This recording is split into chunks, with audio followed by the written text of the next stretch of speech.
Hey, how's it going? So now I'm going to be talking about Keynesian approach and what that is.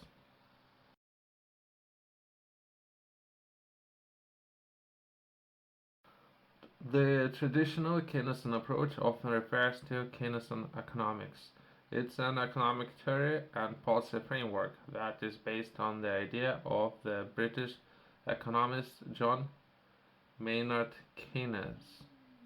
It emerged in the early to mid 20th century as a response to the economic challenges of the time, particularly the Great Depression. So that's a problem that they had, and a couple of or one person, usually it's more than one, but let's say one person took a lead in coming up with a particular method of how to overcome this problem. Keynesian economics had a significant influence on economics throughout the government policy. It remained in the fundamental framework in macroeconomics. Keynesian economics is characterized by several key principles and policy recommendations. Let's take a look at those. Aggregate demand. Keynesian emphasizes the role of aggregate demand in determining the level of economic activity.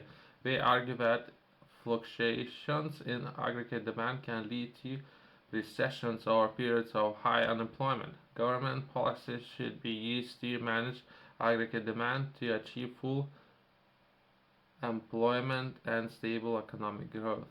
Some of the governments out there would be looking to have less than perhaps 10% of, perhaps even less than that. So perhaps that would be some of the parts or puzzle parts that need to fit within a full picture. Role of government. Keynesians advocate for active role of government in the economy, particularly in times of economic downturns. They argue that the government should use financial, fiscal policy, government spending, and taxation to stimulate demand during economic slumps and to cool down an overheat economy during periods of inflation.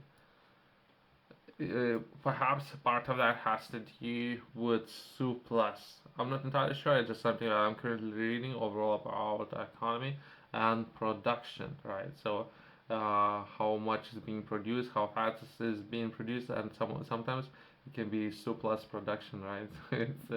It's complicated. All the subject is complicated, and that's my own feedback. Fiscal policy, one of the key tools of traditional Keynesian approach is counter-cyclical fiscal policy. Right. So the cycles that would be perhaps springs, summers, winters, so all the cycles, right? So if you would look yourself at different cycles within the economy, those cycles would be constantly repeating themselves, right? So his theory is the government need to step in and counter recycle. This means that the government increases spending and cuts taxes during recessions to boost demand and create jobs. Conversely, it reduces spending and raises taxes during periods of high inflation or economic overheating to cool down the economy. Okay. The multiplier effect. Keynesians believe that the multiplier effect, which states that an individual increase in government spending or investment will lead to large overall increase in economic output. This is because the additional income generated by initial spending will result in further spending, creating ripple effect throughout the economy. So yeah, but I do not necessarily agree with this part, right? Surplus activity, right? So if you would do extra activity that not necessarily would be required, right? So where you would put all the surplus product, right? I don't know, but perhaps the more of the attention, perhaps that person has something different in mind. It would be perhaps in the research and development field. You can spend more in that particular field. but not necessarily in overall output of the economy.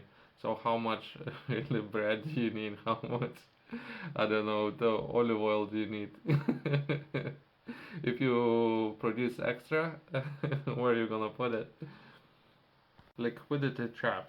Keynesians also introduced the concept of liquidity trap, where interest rates are so low that conventional monetary policy, i.e., manipulating interest rates, become inactive. In such situations, fiscal policy is seen as the primary tool for stimulating the economy.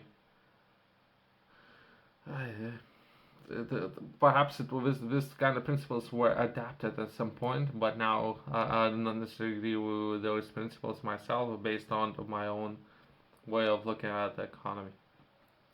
Government intervention. Beyond fiscal policy, Keynesians often support government intervention in other areas, such as regulation, physical markets, providing unemployment benefits, and ensuring social safety nets to protect the vulnerable in society.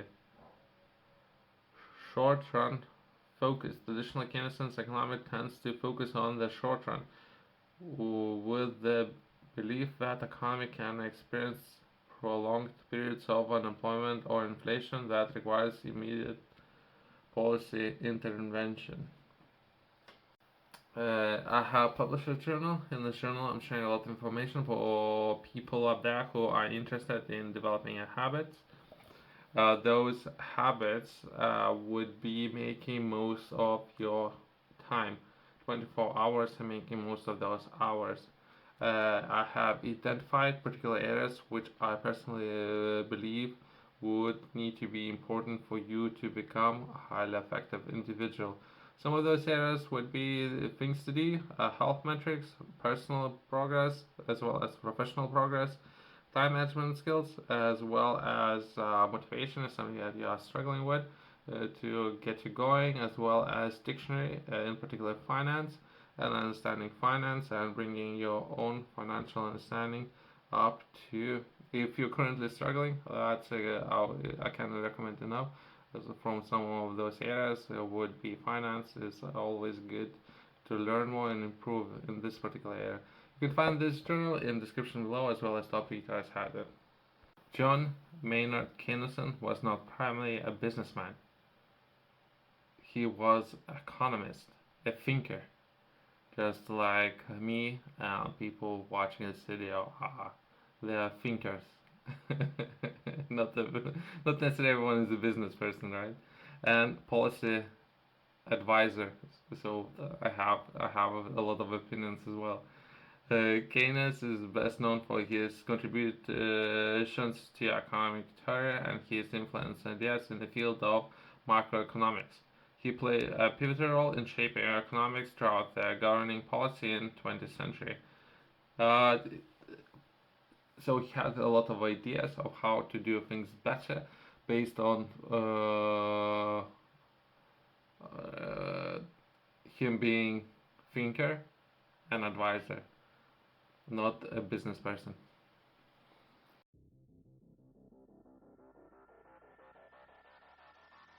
It's important to note that traditional Keynesian approach has evolved over time, and different schools of thought within Keynesian economics have emerged, with including new Keynesian economics. Critics of the traditional Keynesian approach argue that may not be effective in all economic circumstances and can lead to government budget deficits. There is potential there, as well as if governments borrowing money with interest. There's no way that those governments can give money back. There's no way. So some of those advisors can advise me how you borrowing money with interest, you can give that money back. I'm here to hear all of those advisors. What are their opinions on that kind of topic? Advise me on that. So I don't know who came up with this theory again, but he basically. New Keynesian economics. Critics of the traditional Keynesian approach argue that they will not be effective in economic circumstances and can lead to government budget deficits and inflation if not managed carefully. Nevertheless, Keynesian economics contributed to a significant influence on economic policy decisions and has played a crucial role in shaping modern understanding of macroeconomics. Uh, I'm hearing about him for the first time, but there are a lot of policies, government policies, who has large impacts on number of businesses. So what I'm trying to understand, people who are up there making those decisions, those people themselves have started a business. Have they hired the people? Have they accomplished anything with this kind of sphere themselves? If they did, they might have, compared to someone who have done it, with compared to someone who haven't done it, they might have different projection or understanding of how those decisions can affect different areas and things, all lives work of certain people out there. If anything, I would like to bring more attention to that area. Some of those decisions can have large impact, right? And currently, you can take a look at some of those governments, UK's government, US, Australia's government, and how much those governments are spending on advisory companies. I'm in the industry, send me a check as well. I'm advisor as well. Thanks for watching. I'll see you in the next one.